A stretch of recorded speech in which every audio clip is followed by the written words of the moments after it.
Hello, everybody. I'm Anna Woldrich from the Austrian Academy of Sciences.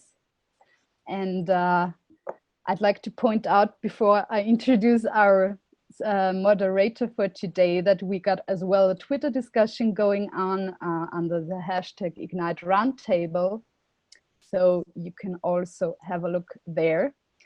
Hi, Costas. I'd like to introduce you, Costas, I'd like to introduce to you Costas Papadopoulos, who is specialized in digital archaeology and heritage, primarily in 3D recording, visualization, simulation, and analysis of spaces and artifacts.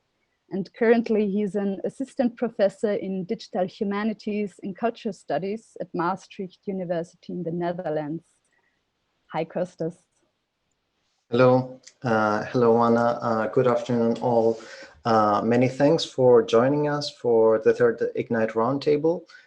We have one more left next Wednesday from 3 to 5 p.m., but we will tell you more about this at the end of the session. And of course, you can find more information online at the Ignite blog.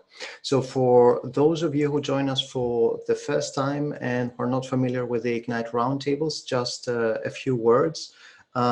Ignite is a project funded by Creative Media Europe to develop a master's course consisting of 6 units for the cultural and creative industries. There was a presentation by Susan Schreidman last week on behalf of the Ignite team. The courses are planned to be released in the next month, but I'm delighted to let you know that this morning we released our first course called Introduction to Design Thinking and Maker Culture, developed by Susan Schreidman, Marianne Pin Huang, and myself in collaboration with other members of the team. All our DirectTeach courses can be accessed via the DirectTeach platform that you can see on my screen, that can be accessed via teach.daria.eu. And here is the course that was just released today, and there will be 5 more coming in the next weeks. So as part of the Ignite project, we're running 4 digital roundtables on the theme of sticky learning for the 21st century, aiming to explore how we can leverage digital technologies and new methods of teaching to retain learning after, well after it's taught. And we are particularly interested in discussing this in the context of design thinking and maker culture, also as a way for innovation and knowledge creation in the classroom. So as Anna said, we would very much welcome your questions and comments for each of the presentations by using the Q&A feature here on Zoom. And also at the same time, we have a Twitter conversation at the channel of DirectTeach, handled by my colleague Ciro Inoue, and also our colleague Tanya Visik from the Austrian Academy of Sciences will also be tweeting from the Academy's Twitter account, ACDH_OEAW. You can also leave comments and questions on Twitter, but please don't forget to use the hashtag, the Ignite Roundtable, so we can transfer your questions to the Zoom. So today I'm delighted we have 4 presentations. Eveline Wandl-Vogt from the Austrian Academy of Sciences, Ludovit Labik from the Tomas University in the Czech Republic, Florian Battle from the University of Applied Arts in Vienna, and Natasha Gomes from Goa University in India in collaboration with Akshata, Bhatt, Palia, Pandit, and Nirmala Muloi for the last presentation. So welcome everybody. So let's start with the first presentation for today by Eveline Wandl-Vogt, who is going to talk about Makers Make, creating humanity-centered open organizations for the purpose of good. And Eveline, welcome, and the screen is yours.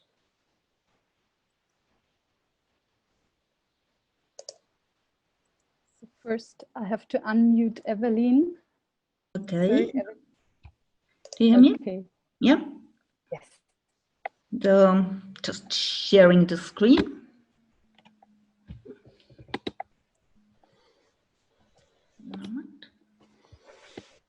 Okay. Going into the presentation. Thank you very much. I'm delighted for being here and introduce to you Exploration Space and Knowledge for Humanity, which are two, let's say, new organizations. And I'm starting with a slide and with a picture I like to use very often, starting a fire without matches, which is kind of a visual mission statement of my work. How to bring together things that are probably not meant to be together at a first glance. As I said, I'm looking into how to create on the one hand and look into that, especially on the one hand, and on the other hand, try to do that against the background of open innovation in science and doing it for the purpose of good, meaning applying it for social innovation. So the two examples that I'm choosing are Exploration Space, movement for innovation and exploration with the aim to transform the humanities at the Austrian Academy of Sciences, and on the other hand, the Knowledge for Humanity as Electronica Research Institute, an interdisciplinary research institute with the aim to accelerate knowledge into action and contribute to invent the future. You see between the two movements, on one hand, that there is a time frame of 2 years, and Exploration Space is built in the test bed in the framework of an academic institution, whereas the Research Institute Knowledge for Humanity is in a private company. So both of them are in existing organizations trying to come up with new kind of organizational frameworks. And that's a little bit what I would like to point out as well. They are acting in an open innovation research infrastructure framework, which was designed in 2017 with a multi-stakeholder approach. I would not like to go into detail too much of that, just pointing out the role of society. We are looking into a quintuple helix model of society where nature is already one of the meaningful actors. So looking into it from an environmental point of view is of quite high relevance for us. What I want to point out a little bit more is humanity-centered design, which is beyond just human-centered design, as it is focusing on human, to be good to the human, to people, but as well humanity as the totality of human beings, society, not just the single person, and as well the counterpart of in the human-machine interaction. So it is a more a broader approach than just the human-centered approach. And we are as well looking into the agenda for knowledge for development, which is very much meeting the megatrend of the knowledge society and looking into what would a knowledge society mean, what and how can the humanities and as well knowledge institutions and knowledge workers contribute to that one. What I'm wanting to look into a little bit more deeper is what's related to this roundtable and this conversation we're having right now is we are applying Design Thinking 3.0, which is more about transformation design. And I've here shared with you the Wikipedia definition of it. Transformation design is a human-centered interdisciplinary process that seeks to create desirable and sustainable products and changes of behavior and form of individuals, systems, and organizations. And what we were mainly looking into right now in the presentation is the change of organizations as creating new platforms for how could people work together and organize their work together, which is more related to our changes of workspaces as well.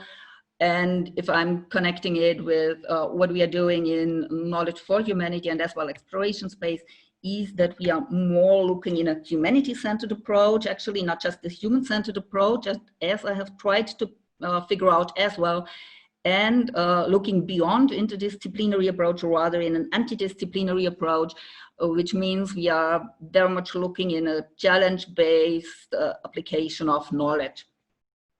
I will give some brief examples on that one. So if you are looking into change and transformation, we can distinguish between the organizational change on the one hand that goes from the core processes and change of core processes on the one hand to as well until actually changing the paradigm, and that's what we are exactly trying to do with our organizations and movements actually.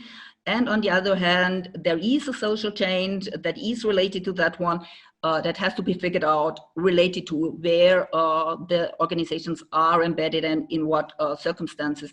So it is a different thing if we are kind of speaking about exploration space, which is embedded into the Austrian Academy of Sciences on the one hand, or if we are looking into Knowledge for Humanity, which is embedded into a company like Ars Electronica.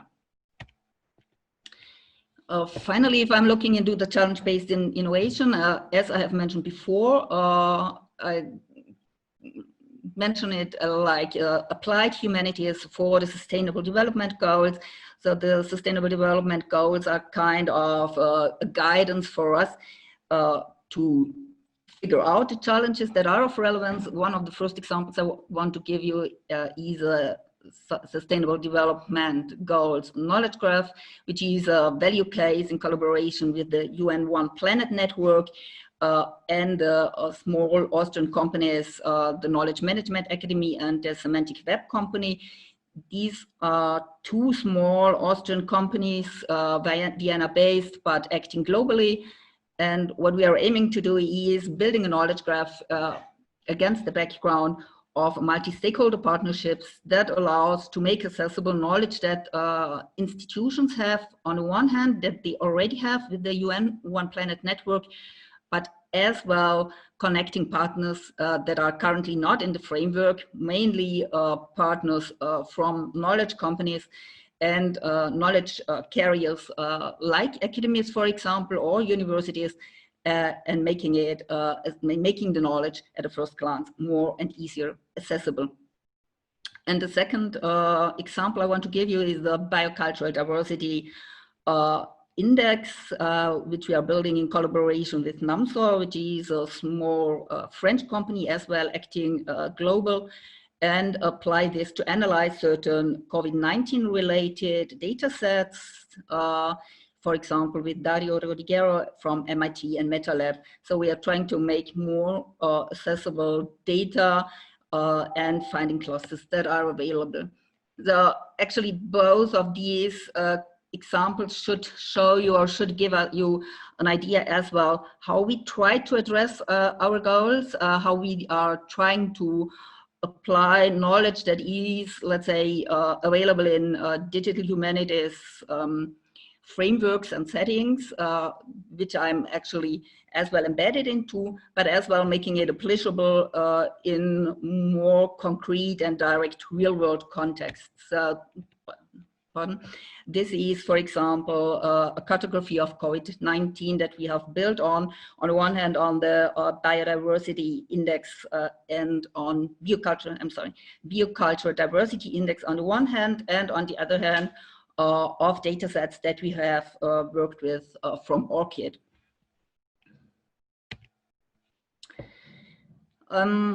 Finally, to put that all together, I would say the most relevant point of view is that we are working in a learn and growth mindset in cross-organizational, cross-sectoral partnerships of purpose. We are trying to find people that are kind of having the same, finding the same purpose in a research question, in a challenge that we find according to the current societal situation.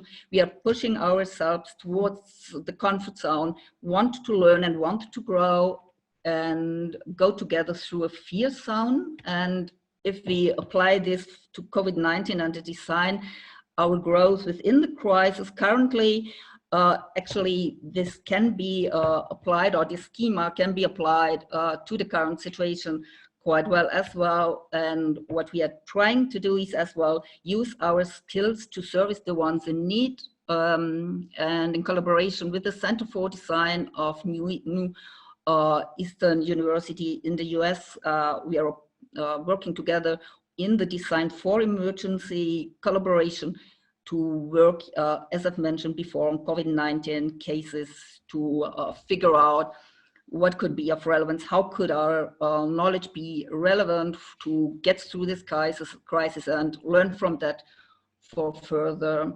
for our further living.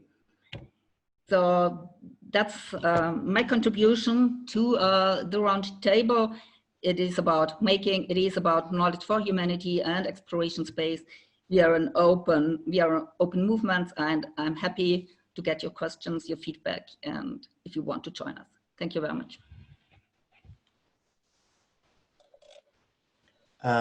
Thank you very much, Eveline.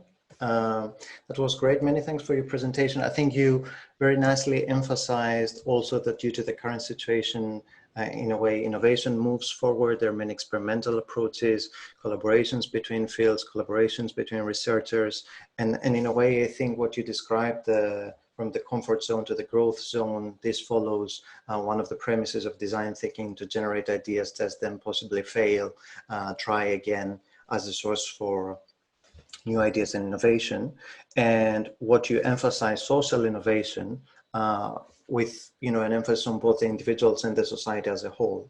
And I was wondering, you mentioned this anti-disciplinary approach and design thinking 3.0 as transformation design.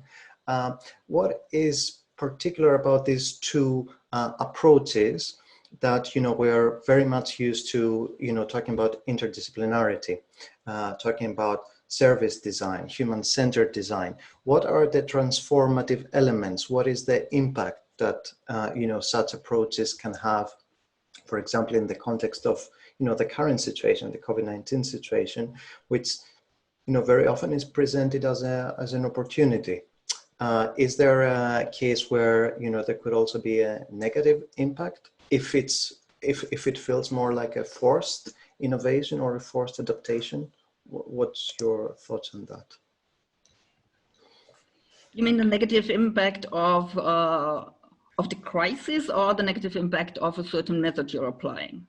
Well, it's more of a question. If you think that this kind of forced innovation in the current situation, for example, in the universities we're asked to completely transform our way of teaching in a weekend. If you think that, although the way you demonstrated, yes, absolutely, innovation can have a transformative impact, also if it's taken from a antidisciplinary perspective or humanity-centered perspective. If you feel that at the same time, if it's not done within a certain framework that can lead safely from the comfort zone to the growth zone, it can also have some negative consequences. I do not think that it is easy for all types of people. You have to be the person that, how you react to the crisis, probably put it like that. I do think that's the relevant point. I do think actually a crisis is a chance for everybody. It is definitely to rethink, to restructure, to reorganize yourself. But it definitely needs, and that is probably between the comfort zone and between the learning, there is a fear zone. And if you are getting towards learning, that always means you have to change, you have to do something new. And that's always for everybody. It's, even if you are a person that likes to grow very much, there is the fear zone in between, and it's good if you do it together with people you trust. So that's probably as well why we and I work together with people in a trust framework, and it is that's kind of something which is quite relevant. It's not related to design thinking, it's related to how you push your work forward in your life. Thank you very much, Eveline. There is a comment on the Q&A by Sarah Ruller. for the entire group, and she says that there's a Facebook group called Open Source COVID-19 Medical Supplies, which people use to share their concerns, prototypes, and offer their machines to print and make stuff. So this kind of participatory collaborative creation and responses to the current crisis. Are there any other questions from our panelists, from our participants, or from Twitter interactions?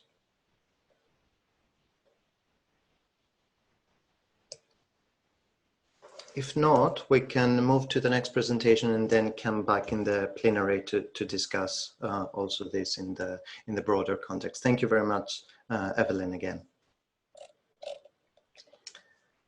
So let's move to the following presentation by Ludovit Labik from the Tomas Beta University in the Czech Republic, who is going to talk about filmmakers' collaboration on the world's digital revolution. Welcome, Ludovit, and the screen is yours. Hello. I was introduced as a teacher or member of Tomas Beta University, Czech Republic. It's true just partially because I'm member of two universities. The second one is VSMU Bratislava, and I could speak about my point of view from point of Czech Republic education or film education, but now I'm prepared for my sharing some thoughts from side of Slovak film education.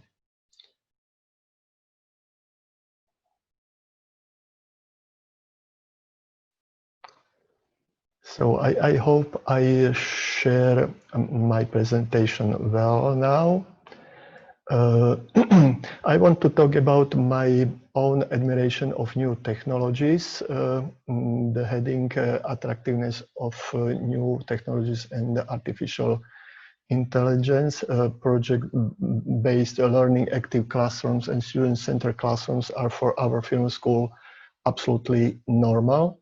Our pedagogues even cannot imagine students without their talent and their will to increase their talent. As a result of these methods, there are no unemployed graduates of our school. In statistical surveys at the labor offices, I think in all history of our school. Film and Television Faculty of the Academy of Performing Arts in Bratislava is the oldest and the most prestigious film school in Slovakia, teaching film and media. We have bachelor, master and doctoral degree. It is a classical film school with departments of directing, cinematography and so on. Now it has 11 departments, but I won't speak mainly about visual effects department and game design department. The university has to provide science and research. It is goal. What kind of science and research can be higher in film narration than in relation to new technologies and new media? In 2011, the new study plan for teaching of visual effects was almost unimaginable and met with strong opposition from school leaders. After tensions, the visual effects program got possibility to prove its vitality. Now the number of students is increasing and it's really very successful program. What techniques we were used in our concepts?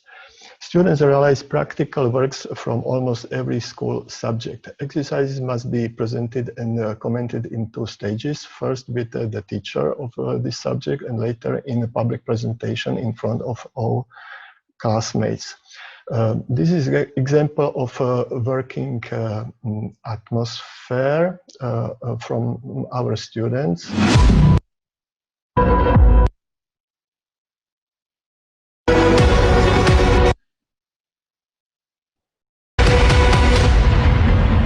You saw that there is not a bad atmosphere for them to make on their project. All projects are uploaded by students themselves to the web page.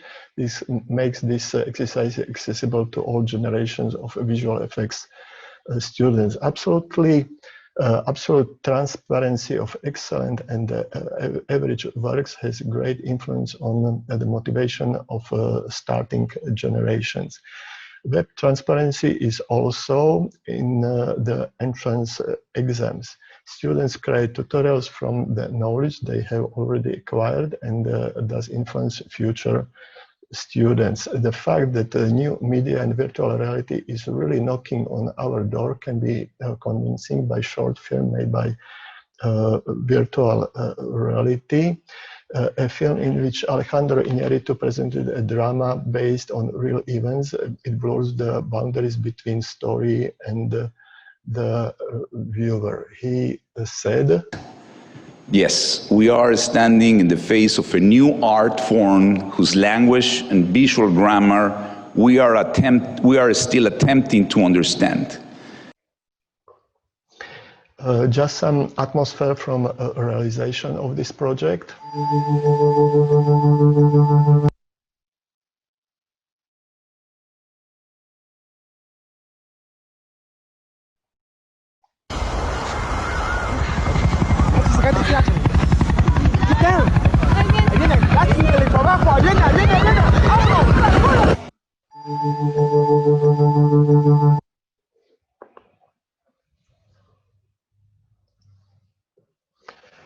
Do you think it will be possible for film scripts to be written by artificial intelligence in the future? This question startles. The intuitive answer is to say the resolute no. The computer is unable to capture the spirituality that is the essence of man's mind. Another idea, compared to computer chess in filmmaking, there is an incomparably greater number of creative techniques than in Czech combinatorics. The new generation is convinced of the creative possibilities of artificial intelligence and art. Artificial intelligence made editing in teaser of feature film Morgan.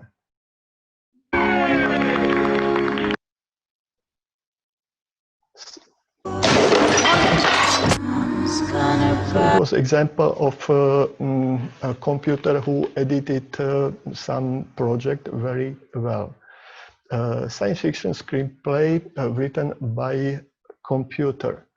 163 scripts were put into the computer, and computer itself made a new script.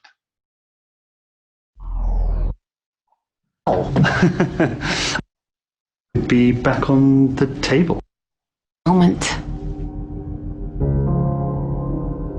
I just wanted to tell you. So there are several questions about quality, but I'm sure that for future it will be very good technology to make new kinds of stories. Physicists have been talking about the power of quantum computing for over 30 years. There was developed a new processor performing computation in 200 seconds that would take the world's fastest supercomputer 10,000 years to produce a similar output. It is huge imagination for future storytelling. This is inspiration for revitalization of painting, and this is a result in professional film made in several hundred visual effects layers.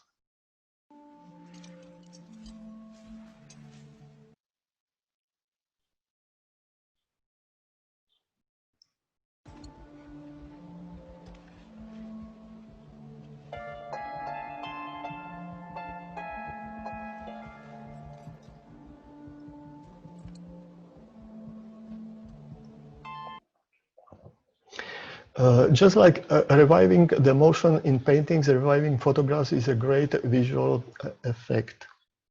Allied photography, this photography, and later we'll see three-dimensional life.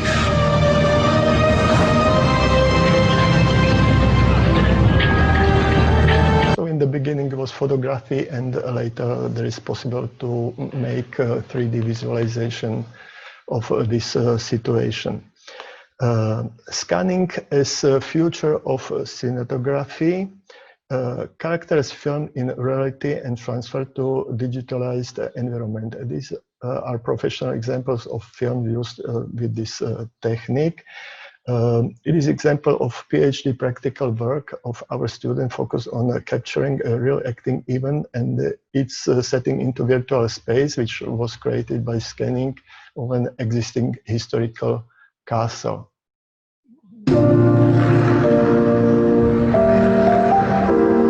So all this space is captured by scanning.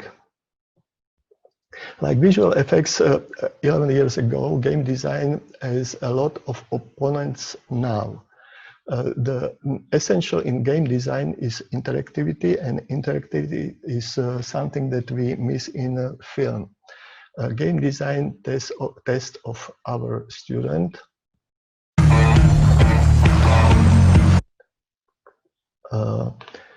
It is very essential for all film schools to offer students not only education in traditional film disciplines, but also offer visual effects, game design, virtual reality, new media, and it is necessary to do it immediately. So something from visuality.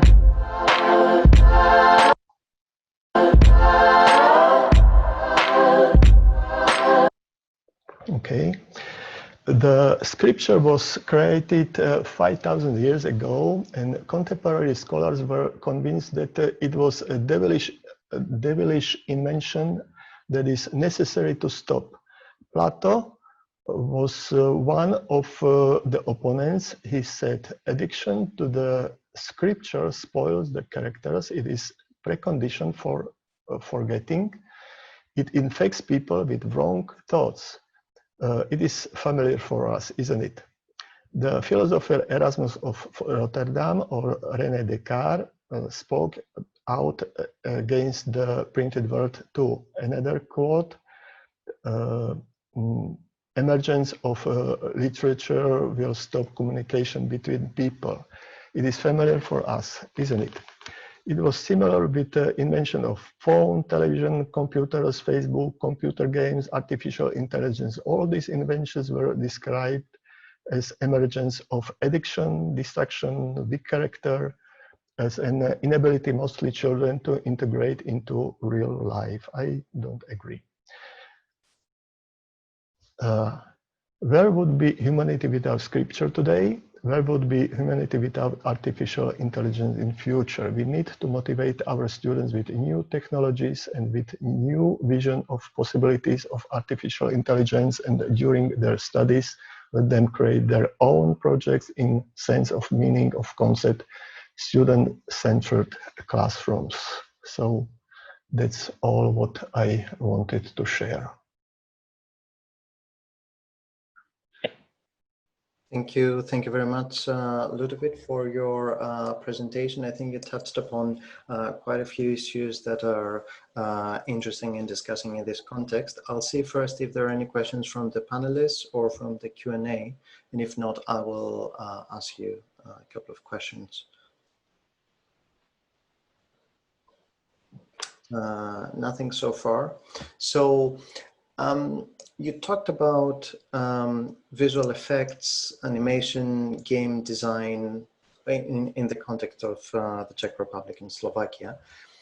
I'm wondering, here in the Netherlands, for example, we divide the degrees into academic degrees and applied degrees. And often the things you described in academic context, we would call them here skills. So my question is, in your context, is what students learn skills, or does this go beyond that? If we take a critical making perspective and consider making as a way of thinking, what competencies and lifelong learning skills do these subjects provide your students with? Okay, so it is important to say that the most important is talent. a student, and this talent cannot be without practicing. And the most important for get great results is to make as many exercises as possible during their studies. So it means not to get a very great result immediately. My opinion is that students will get first good film after maybe 2 years of studies, or sometimes it happened. Exactly happened in Tomas Bhatt University after 4 years of study, and then he became very excellent student. So I count that practicing is very, very important for students. We have a question from Esther Kamara, and she asks, what narratives can now be created or accessed through the usage of these new technologies that were not possible before? It's absolutely great opportunities as I described before. So this virtual space, it's absolutely unimaginable several years ago, and for example, in future, films will be done in a different technology. For example, one of method now is scanning of actors. For example, we scan them almost naked with a position very close to Leonardo da Vinci, standing man, and we scan them from several angles. And then we scan them as the whole body, and just close up, and in close up with several emotions, or all emotions that this actor is able to make, and all we put to storage, and we are sure that in maybe 20-30 years the historical films where we will want to have this actor very, very young, so we'll not make makeup on his face, but we'll use 3D technology and let act very young this actor as we scan now him now in this situation. For example, now in Slovakia there is shooting one film, feature film, with Giulietta Messina, Fellini's wife, and she's alive. Now she's dead, but in this film she will be alive. Sorry, and do you think there's a question by Remy Nandi? Do you think that is it possible to use such mediums for teaching students from a literature background, considering that these students in most cases do not have much technical knowledge and language, you know, to cope with the technology? Absolutely. We think that the idea is the most important for film, to get new ideas and to visualize new ideas. So if somebody has have idea, so it is the most important, and the transformation, this idea to some visualization, to film or video, it could be done by many another professions. So for example, our cinematographers, DOP, have very good skills to do themselves, and the editors the same. So the idea is the most important. Thank you very much. Thank you. So let's move. We may have the opportunity to get back to these and other questions at the end of the session. Let's move to our next speaker, Florian Battle from the University of Applied Arts in Vienna, in Austria, who is going to talk about digital knowledge, about research and teaching a user-centered design. Florian, the screen is yours. Thank you. Thank you for the invitation and the possibility to present some thoughts on our project we are working on right now. I want to also introduce Nimali Muloli, a colleague of mine who is also here with us, and she will help me in the following discussion. I especially want to thank Anna and Tanya. I just learned during the process how much energy they put into the whole conference, and it's thrilling to see what came out of it, especially inside of this really awkward situation that I think this is a good format to conquer it. So thank you. I will start sharing my screen, and I hope this will work, because so I hope this works for you. I want to talk about the project which is basically called Portfolio Showroom, and this is something we developed the Austrian Academy of Science, the Basis Wien, and the University of Music and Performing Arts in Vienna. We are located at the University of Applied Arts, Vienna, and working on 2 web applications for artists, students, and scholars. And since we are relying heavily on a user-driven design approach, I was thrilled when I learned about the Ignite project and the conference. I started thinking about our approach of developing a tool for artists and scientists to manage their work. And I was asking myself, what is the impact of the technology we are developing? What can be learned from our approach, and how can the applications portfolio and showroom, which I will explain later on, support learning and teaching at our university, and in what context is the development located? So to answer these questions, I decided to learn from the best, and that is when I consulted Tom Sawyer. Tom Sawyer was confronted with a certain technology that was intended by his aunt Polly as a punishment. For Tom, the job of painting the fence meant that he couldn't go about his games as usual. He faced a literal obstacle. His first idea of paying another child to paint the fence for him was unsuccessful. So Tom had to start his work and was able to reflect on his situation, the technology and the context in which he was acting. He learned that he and his work attracted attention by other children that passed by the fence. Tom, who can quickly adapt to given situations, used his attention to induce the other children to play with his new toy. This invitation did not come without a price, and so the children had to pay Tom accordingly. A kite, a dead rat, and a string to swing it, marbles, a piece of blue bottle glass to look through, a spool cannon, a key that would not unlock anything, a fragment of chalk, a glass stopper of a decanter, a tin soldier, a couple of tadpoles, 6 firecrackers, a kitten with only 1 eye, a brass doorknob, a dog collar without a dog, and so on.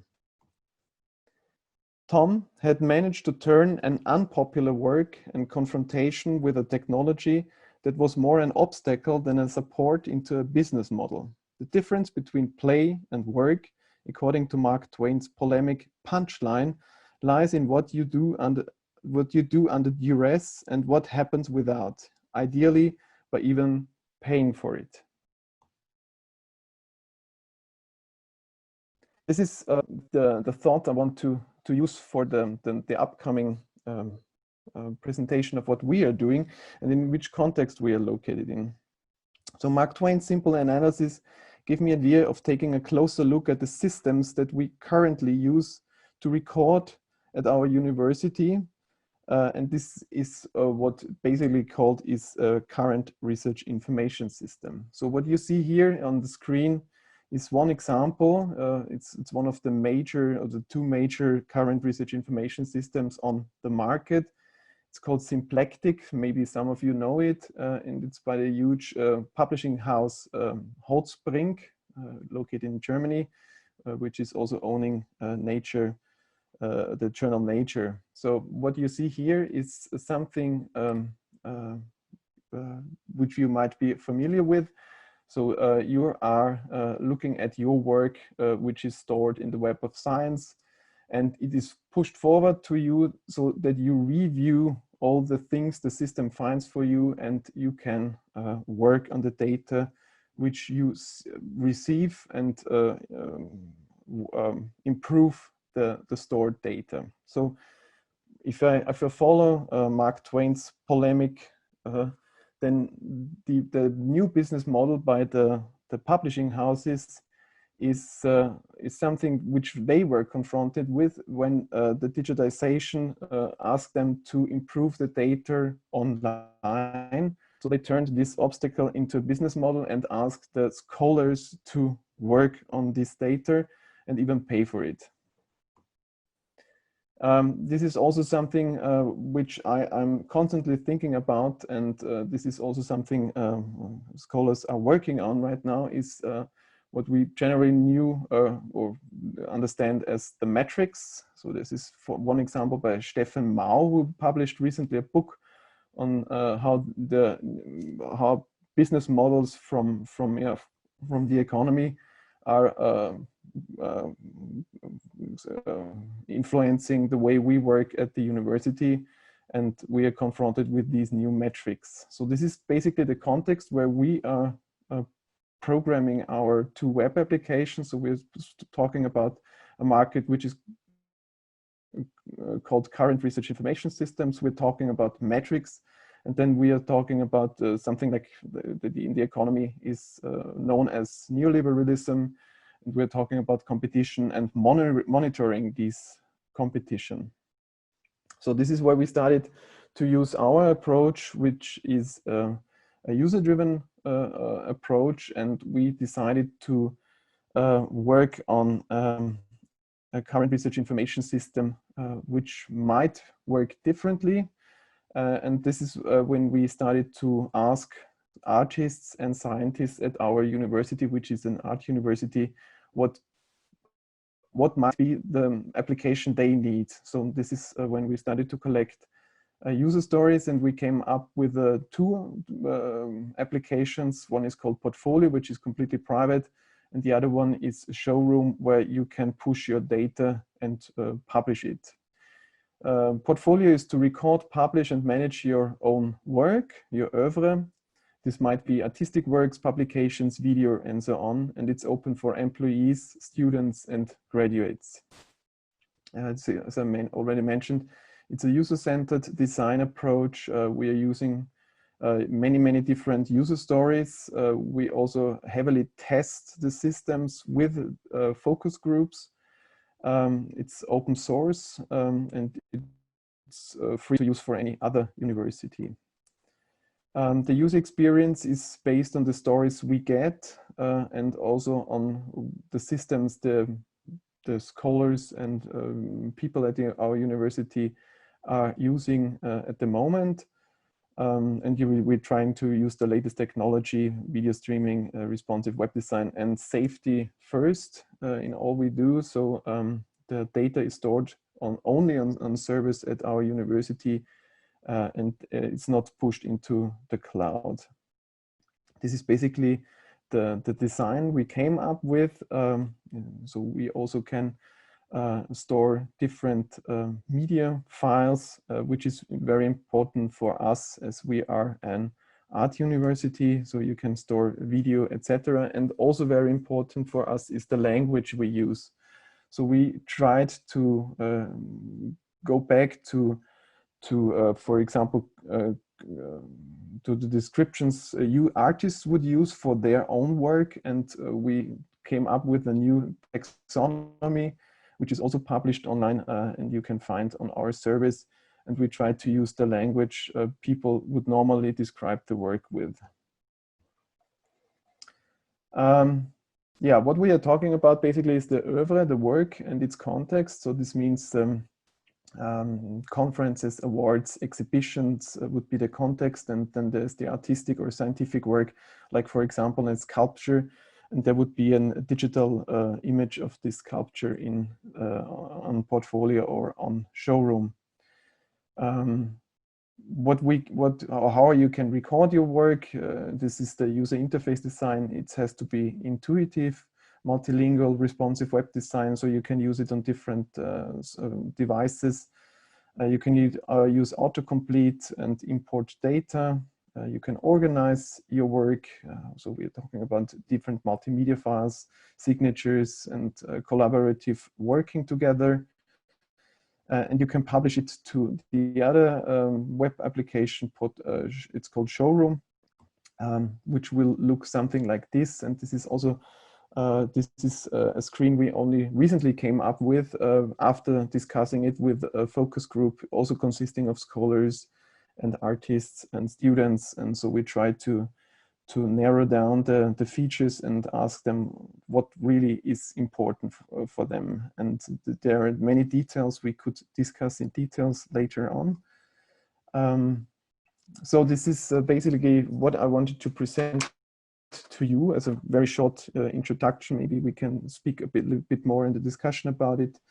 So what we really see now after developing and deploying this first version of Portfolio is that for a learning approach at the university, there are new forms of interaction coming up. So for example, Portfolio now started as a tool for exhibitions, since the COVID-19 measures also influence our work at the art university and the exhibiting of the works the students are working on. So there won't be any physical exhibitions, and this is when we some sort of discovered together with the students and people who are responsible for exhibitions, curators at the university, that Portfolio is a brilliant tool for exhibiting work. This is something we are working on right now in face of the new situation, and this is interesting for us to see how these web applications really can bring forward new forms of learning, of interaction, of speaking about art on the digital layer. So if you're interested in just use these credentials and log into our test server, you can try and work with the tool. And if you're interested in, you will also find the source code online, which is already published. So this is so far from me. I can't find my... Thank you. Thank you. Thank you very much for your presentation. I think you touched upon many burning issues when it comes to the accessibility of research, evaluation, standardization, knowledge monopolies, and so forth. I was wondering, and I think it's a similar question to Marianne's. You know, you're talking about self-publishing in a way, and I guess this includes both typical formats of scholarship as well as atypical formats. You know, you said a conference, like a video, for example, and also it could be a journal article. How is this perceived by institutions? You know, do these count towards some of the, you know, kind of established metrics or ways they have for evaluating us, you know, when it goes beyond what is recognized as a, you know, as an approved, as an accepted scholarship? Yeah, this is a huge aspect about all this, because this is just something I wanted to touch on, and also maybe ask the question how we should even speak about metrics and what we think about these. We are some sort of we are in some sort of a safe space at the art university, because we're mainly speaking about the humanities there. So this is not the impact factors, etc., are not that important to us. So we're also speaking about publication, self-publishing, monographs, etc. So this is, and most of, or there is even a book series at the Angewandte at our university, which really focusing on printed books and on a very high level graphical design approach. So this is what we basically do. But we see that there is a need for different sort of metrics, impact factors, alt metrics, and so on. And this is because it's open source. We basically hand it over to the university and how they want to use the system. So if they want to implement some metrics, they can.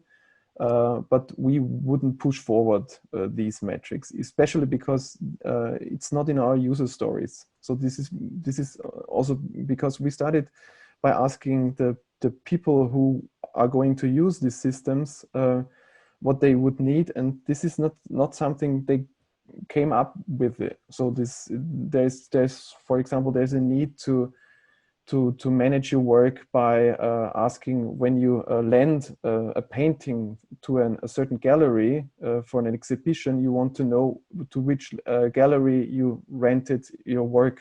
This is a user story and not the impact factor, actually. Yeah, thank you very much. And just a very quick question from Marianne in the chat.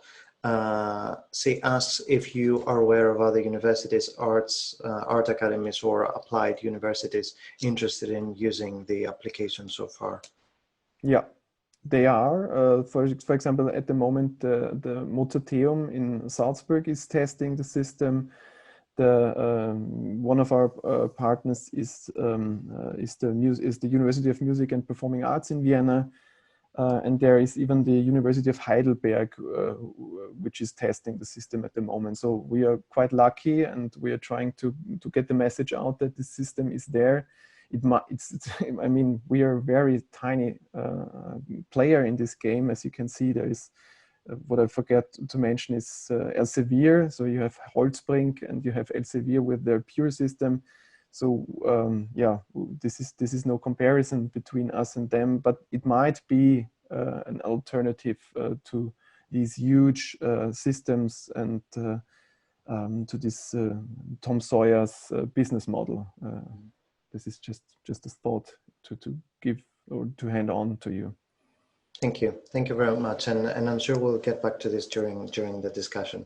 So let's now move to our last presentation by Natasha Gomes, together with Akshata Bhatt and Palia Pandit, who are going to discuss design thinking, formal correspondence, gamification as learning intervention in curriculum delivery. And I think Natasha will be presenting, so the screen is yours. Thank you so much. Am I audible? I hope. Yes, you are.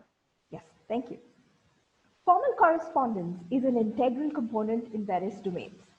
It is thus paramount that learners are equipped with the requisite letter writing skills necessary to take ownership of their actions, collaborate with different stakeholders, and tackle local challenges linked to sustainable development goals. Good evening, everyone. I'm Natasha Gomes from the Department of French and Francophone Studies of Goa University, and I'm presenting on behalf of my fellow researchers, Palia Pandit and Akshata Bhatt, both from the Department of English, Dhempe College of Arts and Science, Goa, India. Now, beyond work-specific skills, emphasis must be placed on developing high-level cognitive and non-cognitive skills. One of the long-term goals of the present project is to transform the idea of formal correspondence or formal communication as a routine procedural task into something creative, curatorial, that requires, as David Lee points out, situational adaptability, intuition, problem-solving abilities, and in-person interaction. This study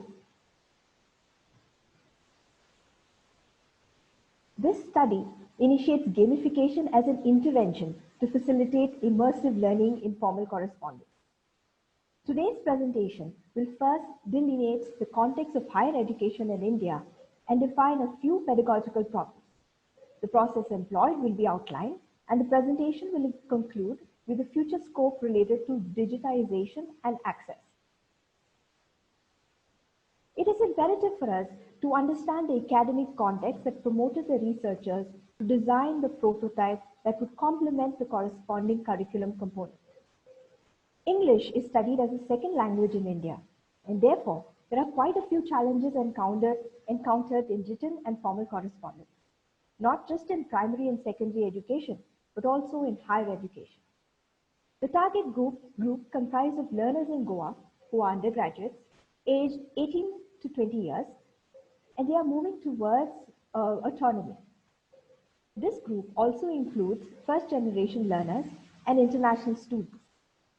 Factors such as school education, socio-economic background, underexposure to foreign language environments and media affect their communication in English. This reflects in written communication, such as letters, wherein learners tend to get confused with the form and content. Letter writing, however, is still the primary mode of official correspondence in most government offices and is also widely prevalent in intra-institutional levels. Although the private sector and inter-institution correspondence is transitioning to email communication. Now, formal correspondence is also considered as a significant part of the written composition in the communicative English curriculum in higher education. Moving to the process. The present process of game design has been adopted from existing models of design thinking and adapted to the context of this study. The process started with identification of the problem. The institution of higher education, which the panelists are associated with, has a strong mentoring program where each student is assigned a faculty mentor. As part of the practice, it was realized that students, especially those who are first-generation learners and ESL speakers or scholars in the Indian Council of Cultural Relations program, face a lot of day-to-day issues due to inadequate communication skills. This was particularly pressing in the case of formal correspondence. Letters, you see that students had to write regularly for various purposes. Thus, identifying the cause of the problem was relevant. As facilitators, we realized that the existing modalities in formal correspondence training were heavily straitjacketed and prescriptive, barely giving any scope to the students for participation or actualization. The identification of this lacuna led researchers into the process of ideation. This process calls for strong networking between stakeholders within a system. In the present case, we as facilitators reviewed existing modalities of teaching formal correspondence. While a complete overhaul of the existing modalities was not possible, we thought that an alternative model could be developed as an aid in learning formal correspondence. At this stage, we also undertook an allied reading into game theory and hybrid learning.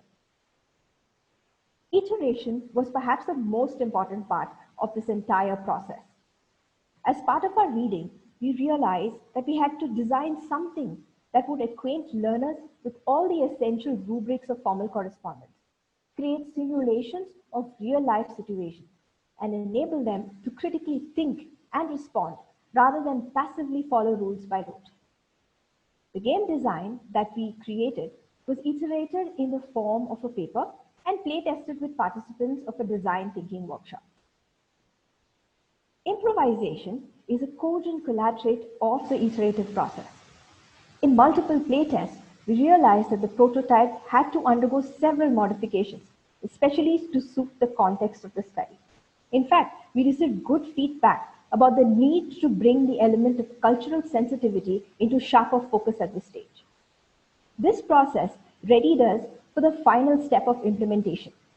However, before we could play test the prototype with the target learner group in our institution, the lockdown due to COVID-19 was announced. However, once we reopen, we will be administering the implementation step as a value-added component in the existing curriculum. Hopefully, the prototype will enable us to achieve the outcome of creating effective communicators, autonomous learners, and functional literates, equipped with the 21st century skills of creativity, collaborative learning, and cultural sensitivity. Now, the first iteration of the game of letters was developed during a workshop held several months ago. This paper prototype required the game master to be the driving force of the game. The players could play individually or in pairs. In level 1, players helped the character in the game tackle various issues that arose on campus. They gained experience points for completing various tasks. And after they graduated level 1, players could access higher levels. Now, the product as we see it has a multi-level interface. Once the product is digitized, the possibilities that we will offer developers and players are many. In level 1 of the digital prototype, it will be similar to the paper prototype, where the progress will be linear, one player dealing with one situation, where they can drag and drop components of the letter. Level 2 and level 3 will provide choices to the player and offer partial autonomy in composition. Level 3, furthermore, will enable players to collaborate online, create compositions completely autonomously. By the third iteration of the project, the players will earn XP points by completing tasks, and the task will move from being resourceful on campus to general socio-economic challenges that the learners might face. Now, the affordance of digitizing the product opens a plethora of advantages. Learners can complete tasks at their own pace and in multiple attempts. The digital version could work on various smart devices and yet allow players to take over from the last session of play. The scores and the rewards would be attained and carried forward until the end of the level. When the interface moves into partial and complete autonomy, players will be free to collaborate and peer assess compositions. Digitization also offers the opportunity to make the product available in multiple languages. Say, for instance, French, German, Dutch, or even Konkani, the local language of Goa. In order for us to develop the digital version, the present researchers look forward to collaborating with experts in language, illustration, software development, technical assistance, and translation. Furthermore, digitization and release of this product will be facilitated by investment in the form of domain expertise and financial assistance. What researchers also have to explore are the technicalities of licensing and purchase, which may be dependent upon the funding process or funding sources. Additionally, maintenance, troubleshooting, bug fixes, and timely updates are few of the key challenges the researchers foresee once the developed digital version of the product is rolled out. And with that, I come to the close of my presentation. We will be happy to take any questions. My fellow researchers, Akshata Bhatt and Palia Pandit, are also on the panel today. Thank you. Thank you very much, Natasha, for your presentation. You talked about gamification as a way to create immersive learning environments, and research has already proven that adding game elements in teaching and learning can really engage students for longer, make knowledge take. As playing is almost the first thing we intuitively know since we're born. And I'm wondering, when you started testing this, what feedback did you get from the students? Like, were they engaged? Did they find it very different from what they were used to as an approach? Yes. Any one of my fellow researchers, Palia Pandit or Akshata Bhatt, would like to take that query?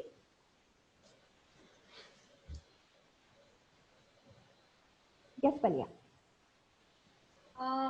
Yes, hi, this is Palia Pandit. So what happened was we have just play tested the prototype, and when we play tested, we had a very varied audience, as in we had audience not just from the target group, but from the age group of school going children, as well as people who have already passed out their education. And what happened was, when we started play testing it, we started getting a lot of feedback as to how to improve our product. And as we were preparing for the further iteration of this particular prototype, that is when it comes to digitization and the further development of levels in this particular product, we encountered a lot of difficulties with respect to collaborators, because we, being language experts, had to literally look out for people who would do the development for us. But as far as the paper prototype was concerned, we got really good feedback from the people who have play tested it, and they did suggest a lot of changes which we have tried to incorporate, and we would like to develop it better in the digital version. Thank you, Palia. There are very quick. There are two questions that I will combine in one. So Florian asks if you have a plan to have an offline version of your game, like a paper prototype, and in the Q&A, which very much built into that, it says that the problems in the context of India is that the main hurdle is the digital medium and having access to the digital, so the digital divide. Do you think the success of such products will be impacted by it, and what can be done about it? So, could you have offline versions, paper versions, and what are your plans on that? Yeah. Yes. Actually, this is Akshata here. The existing model is a paper prototype. However, the reason why we want to take it to the digital mode, as Palia also mentioned, is to increase the accessibility. We are now increasingly, institutions are getting equipped with language laboratories as well as other kinds of systems. So our learners also have an access to a lot of digital media and digital medium. That is the reason why we want to shift the paper prototype into the digital module, so that we can, sort of explore the other possibilities with this medium. The existing one, however, is a paper prototype, and the first time we test it with our target learners, that will also be a paper prototype. Okay. If Palia or Natasha would want to add to it. I think Akshata sums up very well. Yes, Natasha, would you like to add something, or should I just make? Yes, please go ahead. Go ahead, Palia. Thank you, Natasha. So it is true that we do have a lot of connectivity issues in India, and of course, we are trying to make an offline version also available of that particular digital version, which would be better, because there are a lot of areas in Goa, and of course there will be a lot of areas in India which have rural colleges or rural undergraduate courses, and I think the prototype is going to help these students more than the urban counterparts whom we are going to test this particular prototype on. So definitely we look forward to having an offline version, but also we need a team working with us who are going to assist us in case there is some troubleshooting to be done, in case there is some technical assistance to be done. So we actually need almost like a band working on this particular prototype. I hope I have sufficiently answered the question. Thank you very much, and thank all for presenters for your presentation. I would like to introduce the rest of the Ignite team: Marianne Ping Huang, Ciro Inouye, Susan Streitman, Tanya Visik, and Eileen Simonis for the discussion. I don't know if there are any questions from the rest of the team for any of the presenters, or a more general question. So I'll give you the stage first, and then I could also ask questions.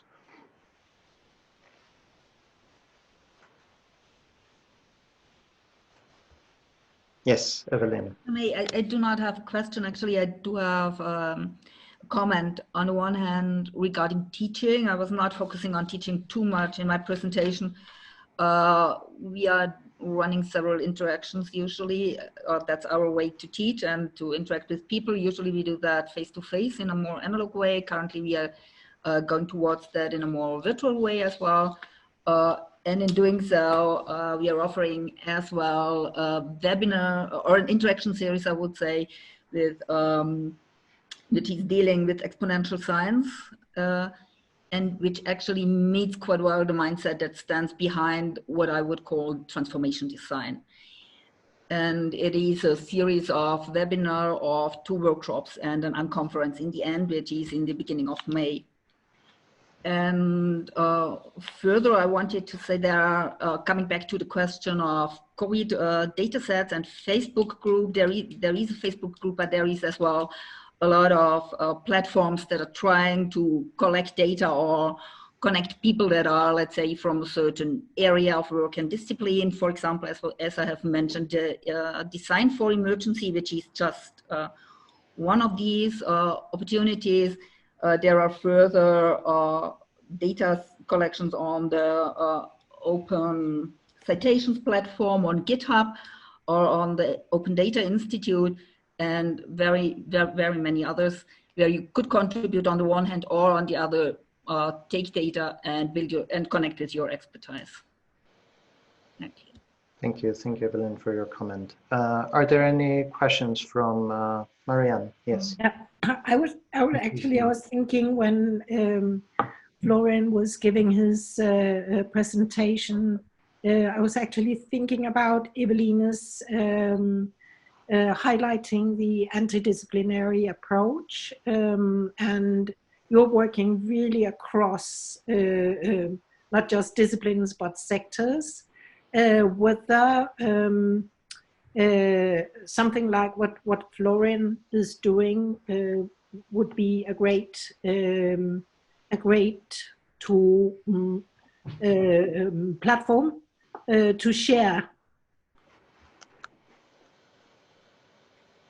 in such projects. It's like knowledge platforms that you are generating also.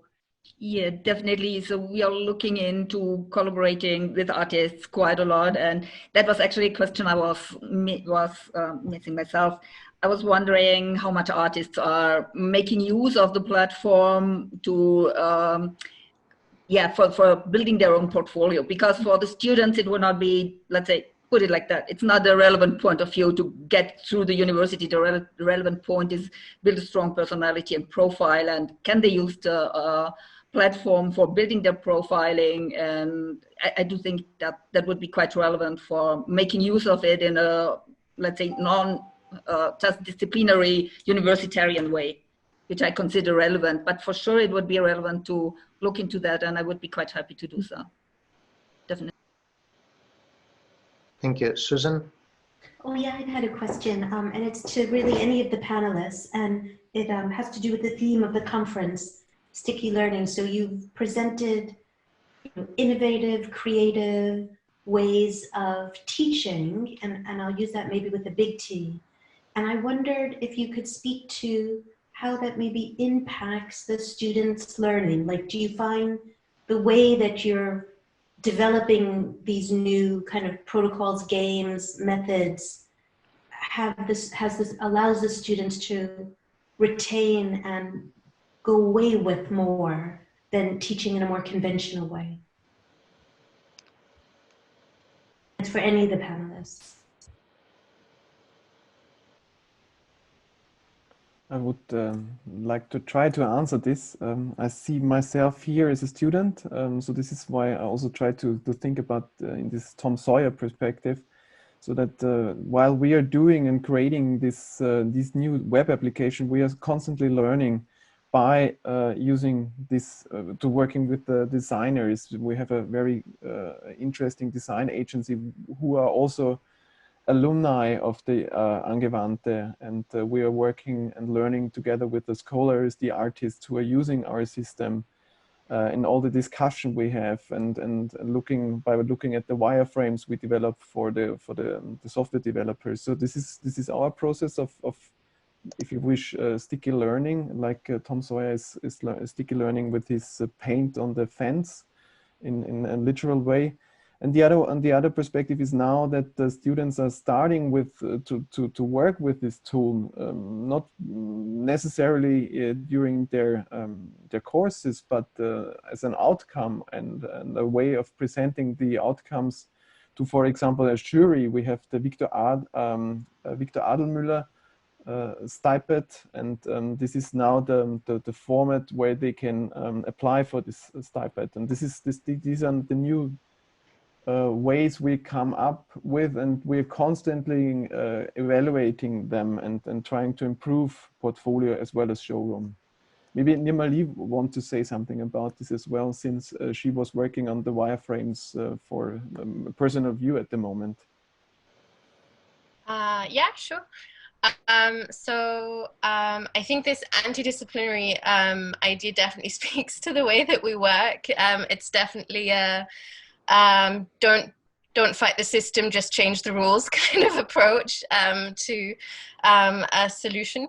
And yeah, it's incredibly important because we are developing the system from a user perspective, that obviously all of the users are involved in every part of the decision making, which is why we've involved them at every step of the way. Whenever we can rope, anybody into giving us feedback, we do.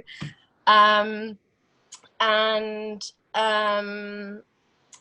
terms of sticky learning, I think it's something that we think and we hope will have more traction as more users become familiar with the system also. So the way that the system is designed, Portfolio is designed, is as a private repository. So whereas a lot of these systems, information management systems, are not private, nobody has any clue what's happening with their data, where it's going, if it's safe. The way that Portfolio is designed is, again, from a user perspective, it's only saved on the university server. So anything that's uploaded to Portfolio is private unless you decide to make it public.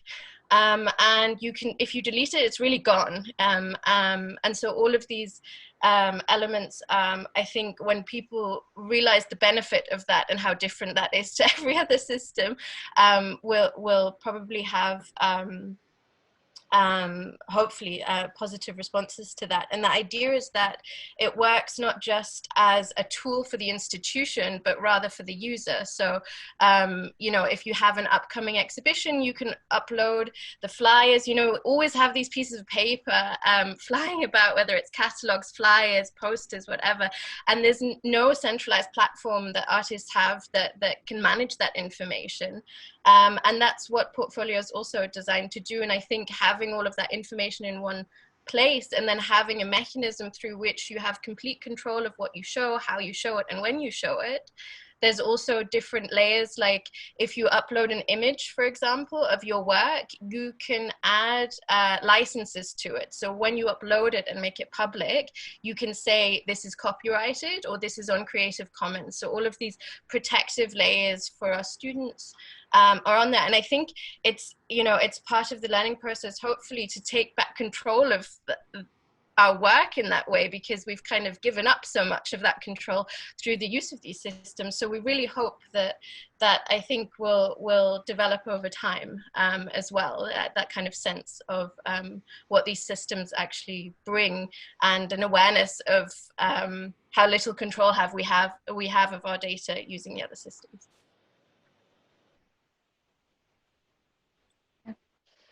If I could add to what my panelists have said, am I audible? This is Akshata here.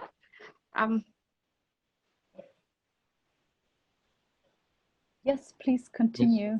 Yes, yeah. I think to answer Susan's question, I think participation is going to be key in this entire method. We have been using flipped learning extensively in our classrooms now, and we realize that rather than the traditional prescriptive mode of teaching, when the transition happened from teaching to facilitating and interaction was brought in as a major element, that really helped our students to grow as autonomous learners. And I think with any paradigm of sticky learning, participation is going to be key. And that's what we intend to do with gamification as well, that students learn how to react in real life situations through simulations that they learn within the classroom or through these modules. Thank you. Thank you very much. Are there any final comments from our panelists?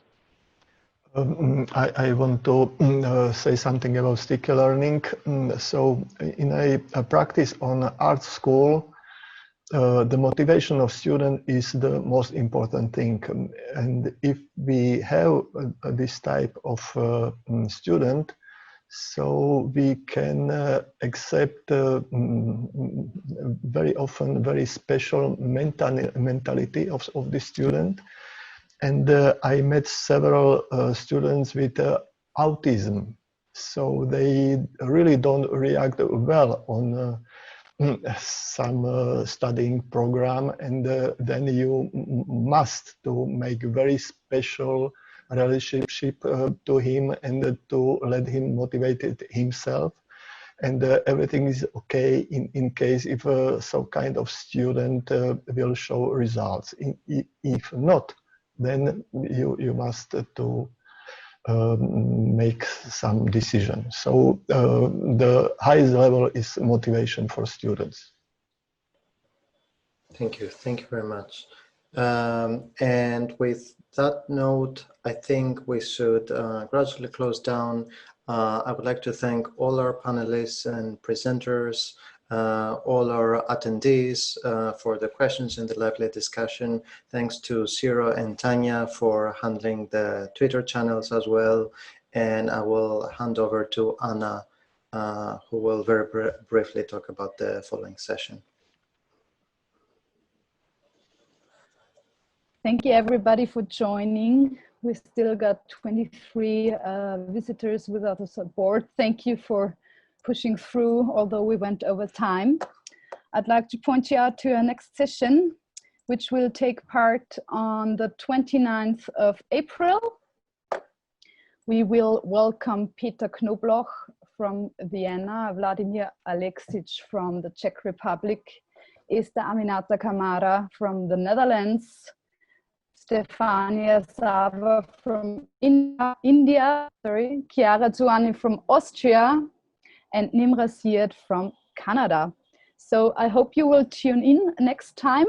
We will start at 3 p.m. Central European time. And this time, I hope we will be in time. So I hope we will finish at 5, but please don't be mad at us if we do not manage, because we got such a fruitful discussion going on. Thank you to our panelists. Thank you to everybody for tuning in. And I hope to be able to welcome you for a next last and fourth session next week. Thank you very much, everybody. Thank Have you. a good time. Take care and stay safe. Thank you. Thank you. Bye. Thank you, Bye. Anna. Thank you. Bye. Bye. Thank you so much, Anna. Bye-bye. Bye-bye. Thank Thanks. you. Goodbye. Just a note, because I got a comment in the chat. Yes, we will record the sessions. You will be able to rewatch every session on YouTube once we have the final cut, and we will also provide you with the session slides as well. And Anna, just to say, they'll be on the Daria Teach channel on YouTube. Yes, on the Daria Teach YouTube channel. Okay. Thank you very much, everybody. Take care. Bye. Thanks, Anna. Stay safe and bye. Hope to see you soon.